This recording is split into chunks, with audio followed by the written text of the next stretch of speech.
Jitekeria nyabe gushokie omwena ure kuri na mushamanio kajama governor na President Uhuru wa Kenyatta neregererwo gukorwo akiaria no kwa ihinda riri he riboti marakorwo makiamukira reke tumemukire tucoka tweterere president. Adaptation, impact reduction and early warning according to the United Nations. Tunajua kwamba kama Kenya Forest Service bila kuwa pamoja na wananchi hatuwezi tukahifadhi misitu. Hata kama tuko na forest rangers hawawezi kuwa kiwango ya kwamba kila moja analinda mti wake. Kenya, as a party that ratified the Paris Agreement, the international treaty on climate change adopted in 2015, has taken up these efforts in earnest. A collaboration between county governments and the national government, with a priority being given to the world's lungs, trees and forests, is ongoing across the country. County governments have made several steps to address climate change, and they are making effort to adopt green economies in line with Kenya's Vision 2030. For example, counties have incorporated climate change interventions in their County Integrated Development Plans, CIDPs, and have progressively passed legislation to support budget allocation for climate action. 46 county governments have designated CECMs responsible for climate change to coordinate climate change affairs in the counties. 33 counties have so far developed climate change laws, while the remaining counties are at advanced stages of finalizing their climate change laws. The same county governments have established the County Climate Change Fund, CCCF, through these county laws. 6 counties have an operational CCCF and are contributing a percentage estimated 1% to 3% of their development budget into the CCCF kitty. The designated fund, which is ring-fenced, has made it possible for counties to establish tangible adaptation projects such as rock catchments, sand dams, livestock laboratories, and water pans, among others. Whereas counties are making strides towards addressing climate change, there are challenges that are being experienced at the sub-national level, which include funding. The county equitable share is limited, hence most counties have not set aside a percentage of development budget towards climate change initiatives. Uncoordinated climate action. There is need to train county officers on climate change mainstreaming. Additionally, there is need for interdepartmental coordination at the county level and collaboration between local governments and communities to support local resilience building and coordination between national and county governments in design and development of climate action initiatives. Investment sinking underwater. This is because of destroying our forests. So apart from planting, I think we also have an obligation to actually protect what we have planted. Alikuwa miti mingi, watu wakaribu wakakata msitu, wakaribu wakachoma, lakini sasa tangu kaunti aliingia, ikachukuliwa hatua kwenda sasa maharibifu, sasa tunarudi kutekeleza. Na kutekeleza ni kupanda miti na kuongeza pia maarifa zingine kuzuia mmonyoko wa udongo. To address this, the Financing Locally Led Climate Action Program seeks to support the government of Kenya in strengthening local resilience by building capacity to plan, implement and monitor resilience investments in partnership with county governments and communities, building county-level capacity for planning and implementation of local climate action, and strengthening national-level capacity for coordination, monitoring and reporting. Mkikuja makueni viongozi, mweleze watu kwanza kitu ya kwanza wapande miti, ndio mvua ianze kukuja kwa wakati wake. Naona kutakuwa na mafanikio makubwa. The willingness of county governments in Kenya to enhance climate action has been building momentum, and their commitment has been demonstrated through their participation as a unified delegation in the Climate Action Summit and Conference of Parties. County governments have committed to partner and share experiences with other countries on how to build sub-national resilience, promote conversations and commitments that will ensure the country is on track in achieving the Sustainable Development Goals by 2030 and strengthen the efforts toward climate action.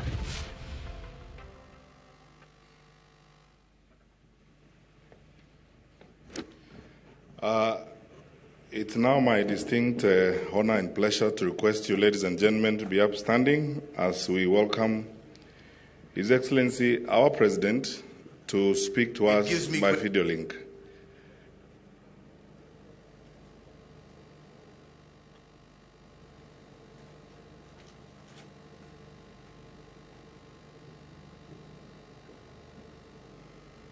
Please be seated.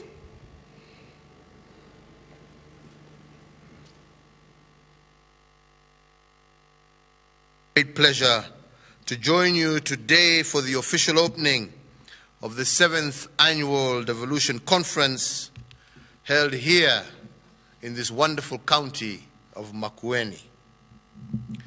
I wish to thank the county government of Makueni and especially your governor, Dr. Kivutha Kibwana, for accepting to host this important event, but also to thank the people of Makueni for the very warm welcome they have extended to all our delegates from across our country, Kenya.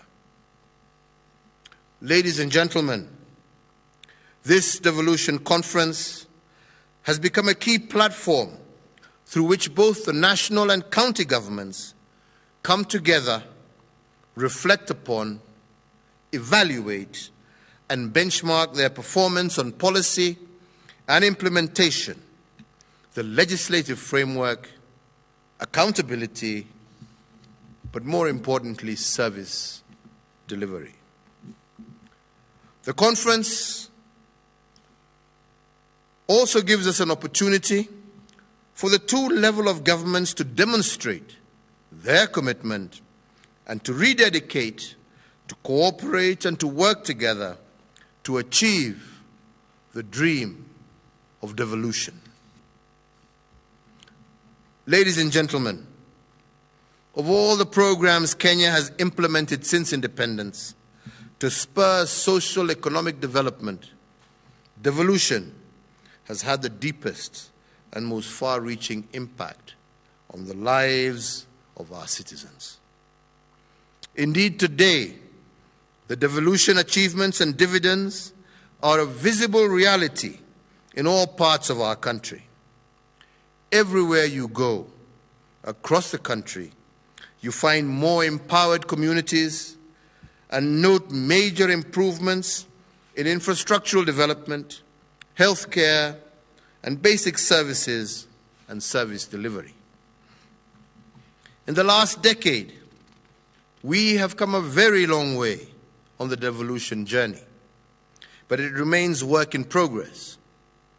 To deliver on the promise of devolution to Kenyans, we need to build on the successes and to strengthen areas where progress has been slow. And in this regard, I would like to highlight two areas where I believe stronger cooperation and coordination between the national government and county governments could enable all of us to reap the devolution dividend much faster and indeed more effectively. The first of these is to build on the solid public finance management legal framework.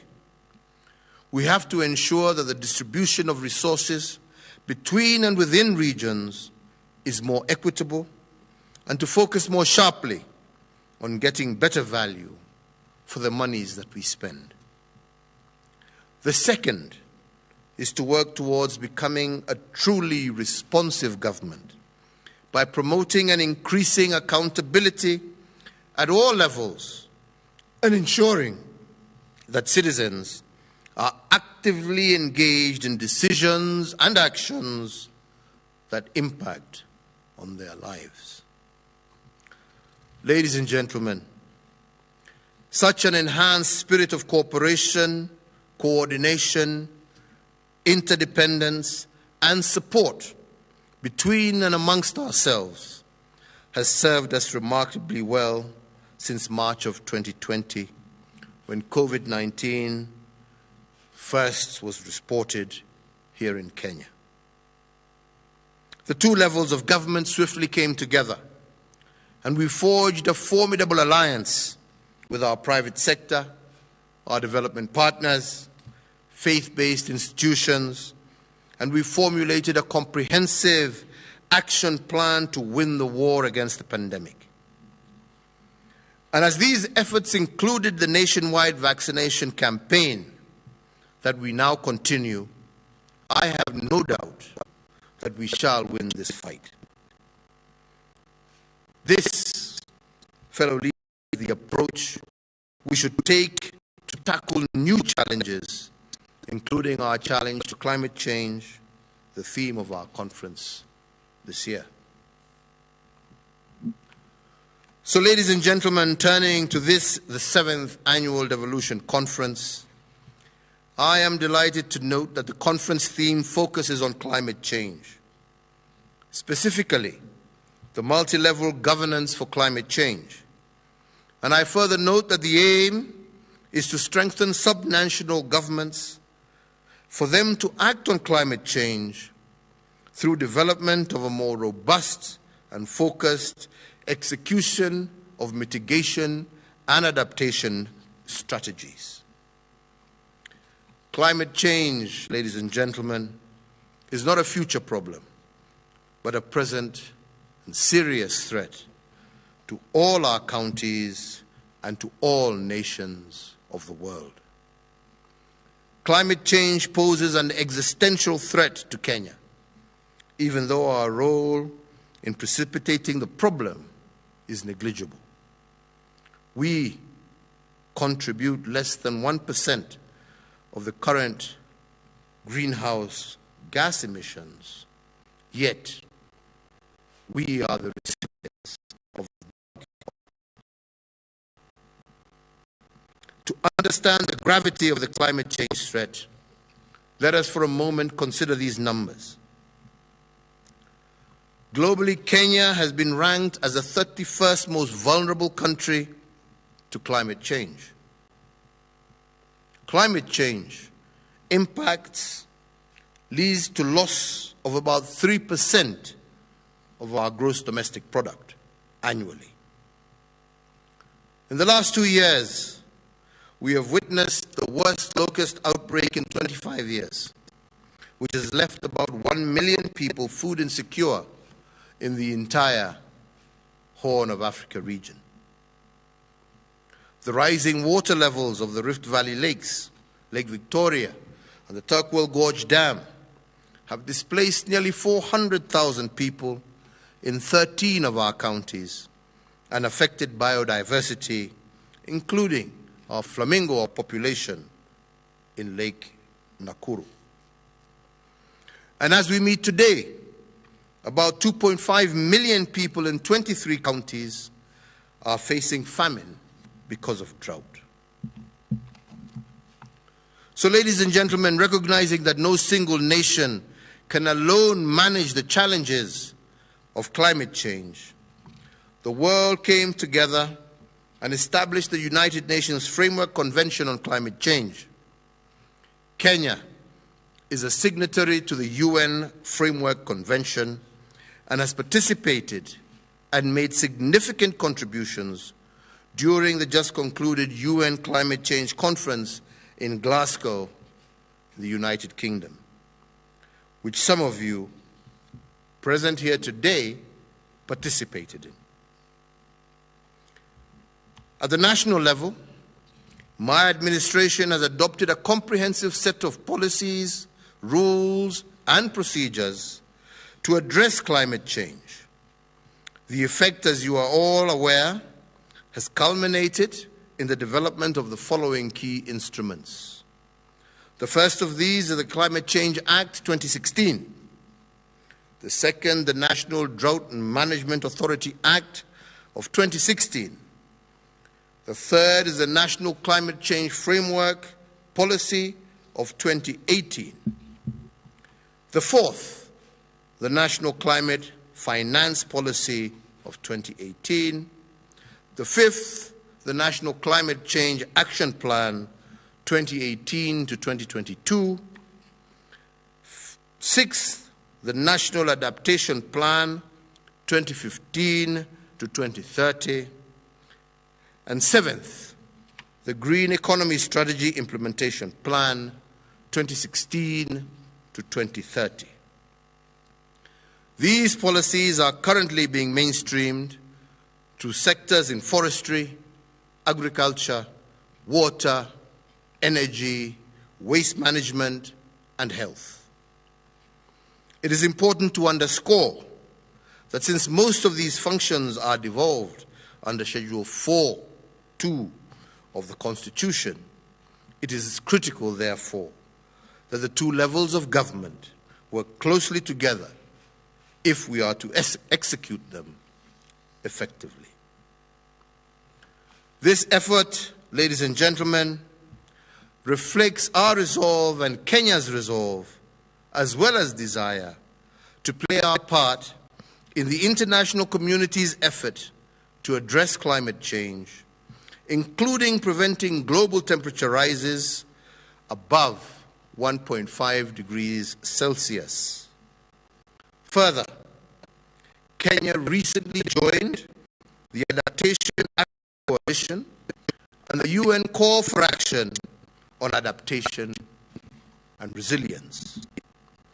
By partnering with these two institutions, sending a clear statement that Kenya will continue to work with other like-minded governments, institutions, businesses, and civil society to accelerate action to moderate the negative impact of climate change, facilitate adjustment to expected climate impacts, and to strengthen capacity to absorb and recover from climate change effects.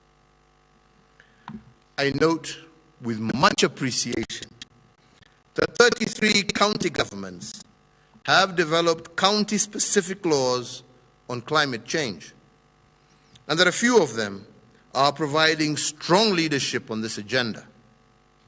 Allow me to cite the counties of Makueni, Wajir, Garissa, Isiolo, and Kitui, which have established policies and supporting legislation on climate change. They also have established the climate change units and put into operation a fund for climate change mechanism. Ladies and gentlemen, the National Climate Change Action Plan 2018-2022 spells out bold strategies that put us on a sustainable growth path. It further underscores the need for adaptation and enhanced climate change resilience for vulnerable groups, including women, youth, and persons living with disabilities, as well as marginalized communities. One of the key deliverables in the action plan is to increase our forest cover. This is in line with the Constitution and with respect to maintaining a clean and healthy environment for all. Action in this regard has already been taken, and within the very near future, we shall be launching our Forestry Action Plan that shall reveal and discuss the issues and what we have been able to achieve in this regard over the last 8 years. It is our obligation to ensure that our environment is protected and conserved, not just for us, but for the benefit of future generations. Ladies and gentlemen, our nation has a pioneering commanding lead in climate change action in the continent. For example, Kenya is a leader in the generation of renewable energy. We are ranked 5th globally on geothermal energy, where our potential stands in excess of 10,000 megawatts, while only 10% of this has been exploited to date. We are using innovative approaches to expand access to energy through off-grid solar power and other clean cooking energy sources, with the aim of delivering 100% clean cooking energy source by 2020. The Turkana wind farm is now fully operational with an output of about 310 megawatts of clean energy. Kenya has already outlawed the use, manufacture, and importation of single-use plastic bags as a way of protecting and conserving our environment.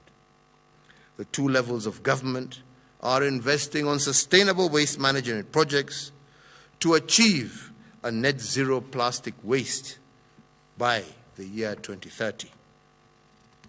Several counties, including Nairobi, Kisumu, Mombasa, started cases. Nairobi successfully reclaimed Michuki Memorial Park, the National Arboretum, the National City Park, and I also encourage other counties to explore similar opportunities to create urban spaces, urban green spaces for their population. Ladies and gentlemen, in implementing these policies and programs, we require sustainable and substantial financial resources. Kenya has committed to reduce her greenhouse gas emissions by the year 2030. This will cost us of 6,874 billion Kenya shillings, or 62 billion US dollars. Out of this figure, Kenya will seek to mobilize 13% of this from domestic sources, while we expect to fund the balance of 87% from external resources. We are indeed hopeful that, unlike previous conferences, the Glasgow Climate Change Conference, COP26, will deliver on funding commitments which we will attract into a green climate fund. We will seek to attract green investments such as electric border borders that we launched last week, and to tap into innovative financing such as blended financing to de-risk private investment. These investments will open new avenues for green manufacturing and clean job opportunities. Ladies and gentlemen, we have a strong policy and institutional framework for the two levels of government to work together to adopt and adapt to climate change and reduce the threat that it currently poses to our nation. Going forward, we need to strengthen collaboration and coordination on, amongst other things, first, leveraging on digital technologies to provide real-time climate-related data and information to our farmers and other stakeholders. Secondly, raising awareness and building capacity, especially on adaptation, with a particular focus on women, who are at the heart of our crop and livestock production and who also are the most affected by the adverse climate change. The third is sharing information and good practice examples on mitigation and adaptation. Such examples include climate-resilient projects such as mangrove restoration in Ganzi at the coast, the Masui Rock Catchment, and the Gaindavia Sand Dam in Makueni County, and Kina Livestock Laboratory in Isiolo County. Development and implementation of county spatial plans with a climate change lens is also going to be critically as a last measure. As the chairman of the National Climate Change Council, I will personally remain in the forefront to ensure that our desire to achieve a low-carbon, resilient, and prosperous future is realized. And it is with these few remarks, ladies and gentlemen, that it is now my distinct pleasure to declare this, the 7th Annual Devolution Conference, officially open, and to wish you every success and fruitful deliberations over the next few days. God bless Kenya. Asanteni sana.